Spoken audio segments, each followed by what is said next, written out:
Thank you very much, Neil. Thank you for the organizers to invite me. Je suis très content. Ma présentation, comment on va s'approcher? On va s'approcher à la douleur, Dans les pathologies, notre organe, nos systèmes sont affectés avec des conditions pathologiques qui vont créer de la douleur, ils vont provoquer de la douleur. Il n'y a pas un organe qui n'envoie pas de signal parce qu'il souffre. Et le premier signal, c'est la douleur, c'est un symptôme. Il y a plus de 200 conditions. En ce qui concerne le rhumatisme, ça couvre au moins 200 différentes conditions. Sont des conditions possibles qui peuvent provoquer la douleur. Ça, la première dame qui a présenté, elle a dit on considère la douleur comme un symptôme. Mais qu'est-ce qu'il y a derrière la douleur? Derrière la douleur, il y a une situation terrible. Aujourd'hui, on peut même avec des systèmes non invasifs, on essaie de comprendre, oui, sans être invasif, on peut comprendre qu'est-ce qui se passe derrière. Il y a des inflammations, une douleur aiguë. On traite ça de manière appropriée, mais en ce qui concerne les rhumatismes, et spécialement dans des maladies qui deviennent systémiques, la douleur continue et devient chronique. Et ça, c'est le deuxième niveau plus haut. La douleur, elle devient chronique. Et c'est une condition chronique, surtout dans certaines maladies. Mais malheureusement, qu'est-ce qui arrive? Au niveau des tissus, je ne peux pas vous l'expliquer, je ne vais pas essayer de vous l'expliquer, mais il y a beaucoup de changes. Il change un peu de boulot, de job. Quelque chose arrive, une chose qu'on ne voudrait pas que ça arrive, mais ça arrive. Quand la douleur, parce que parfois on arrive à traiter la douleur, mais on n'arrive pas à traiter l'insuffisance chronique et invalidante. Ça peut être une douleur forte, moins forte. Une autre conséquence en ce qui concerne l'inflammation chronique, c'est la progression de ces dégâts sur les tissus. Donc, s'il y a tout ça, les tissus cancéreux vont se développer et 15% de ces inflammations chroniques deviennent cancer. La douleur, elle vient des tissus, mais bon, après, ça peut se transformer, on est arrivé à un cancer. Ici, vous avez un peu ça fait domino, comme vous voyez, dans le système endocrinien, la thyroïde, et tout le système, toutes les cellules qui interviennent pour nous protéger dans le système dans les maladies chroniques, donc entre les components, le pièce entre le component, le rythme de la douleur. Nous, on vit entre la lumière et la nuit. Donc, il y a la Terre qui tourne, même durant les saisons. Durant le jour et dans la nuit, la douleur est différente. Durant les saisons, elle est différente. C'est notre système interne et circadien qui influe aussi sur ça.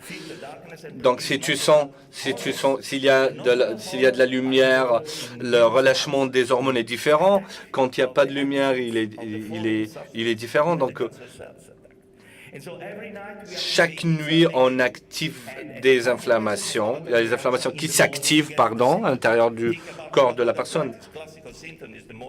Les crises rhumatiques, c'est un symptôme. Qui arrive souvent. Vous avez le symptôme, la douleur. Et la douleur, il y a une concentration de cortisone qui va augmenter et la thérapie fonctionne. C'est important. Donc, si on voit la périphérie, le cerveau reçoit ses signaux et il réagit. Et dans les douleurs chroniques, la pression baisse. Les personnes souffrent plus, et ils ont des fibromyalgies et ils sont aussi déprimés. Et ça, c'est un peu le réseau. Donc, le système endocrinien, il contrôle la douleur, le niveau de la douleur. Les douleurs sont très fortes durant le matin et un peu moins durant le jour. Et ça, c'est grâce aux hormones. Le relâchement des hormones dans le corps et même pour des inflammations aiguës durant la nuit et le système endocrinien, on sait que la douleur de bon matin, la polymyalgie rhumatique, le PMR, parce qu'il y a aussi une douleur circadienne. Et ici, il y a aussi les symptômes. Comment gérer en considérant le système circadien, combien de médicaments on doit prendre, optimiser le temps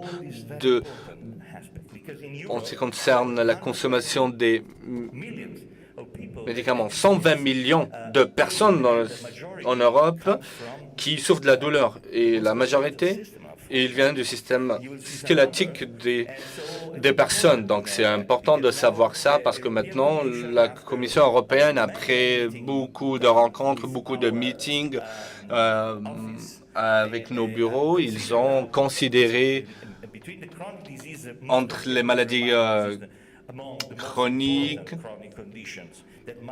elles doivent être considérées, elles doivent être supportives, considérer ça dans leur loi et être supportifs.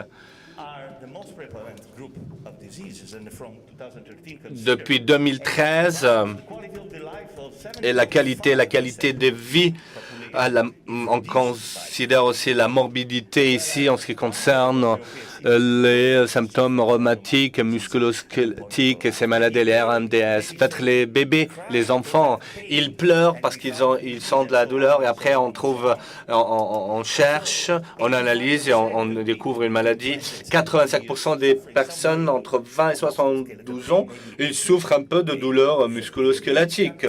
Parfois, ça disparaît, mais parfois, ça reste et ça devient chronique. Donc, ça va les accompagner durant toute leur vie. 5% des personnes entre 20 et 72 ans souffrent de douleurs musculo-squelettiques tous les jours. Donc, si on regarde un peu aux conséquences et l'incidence sur les crises rhumatiques, la douleur au bas du dos, et voilà, on a aussi ces statistiques où, quand on commence à travailler, ces problèmes augmentent. Parfois, c'est le boulot qui coûte ça, c'est le travail l'emploi qui conditionne un peu ces douleurs. Donc, on devrait voir un peu les conditions dans lesquelles travaillent ces personnes. Il y a le stress aussi. Le stress est un des éléments provocateurs qui pousse le développement qui pousse à la douleur et en transformant en douleur chronique. Je vais conclure. On a 2 blocs de thérapie. Donc, le premier bloc, c'est les anti-inflammatoires et tous ces médicaments. On ne sait pas encore comment ils fonctionnent. Et les nouveaux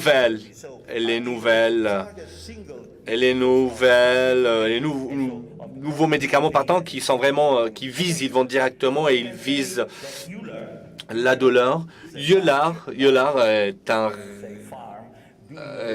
une ferme très large, il y a beaucoup à l'intérieur. Eular, on travaille sur les patients, on travaille avec les associations des patients, on les aide à travers beaucoup d'initiatives pour améliorer sur comment regarder la réalité de la douleur. Ici, on est arrivé à presque à 5000 participants. On a aussi des comparaisons entre les pays depuis 2010 à 2017. Par exemple, la Chine. Et la Chine seule va ramener sur le marché, entre parenthèses, plus d'1 million de personnes qui souffrent de douleurs. Donc, ça sont nos conclusions. La douleur vient du système nerveux. à l'intérieur du système qui signale un autre point important, une autre condition importante sur les maladies liées au rhumatisme. La douleur peut être considérée comme un optimiser les interventions pour réduire les traitements ou s'éloigner des traitements à long terme avec les anti-inflammatoires. Et ça, c'est un des arguments des questions de l'art, c'est de travailler avec la Ligue européenne contre les maladies rhumatiques. Aujourd'hui, on a un système de traitement du début qui essaye d'arrêter la progression de ces mécanismes qui provoquent l'inflammation chronique qui provoque la douleur. On vise les médiateurs directement pour réduire la douleur en se basant sur les causes. Et on réduit la douleur quand on sait quelle est la cause. On aide les patients à se sentir mieux, beaucoup mieux. Merci beaucoup.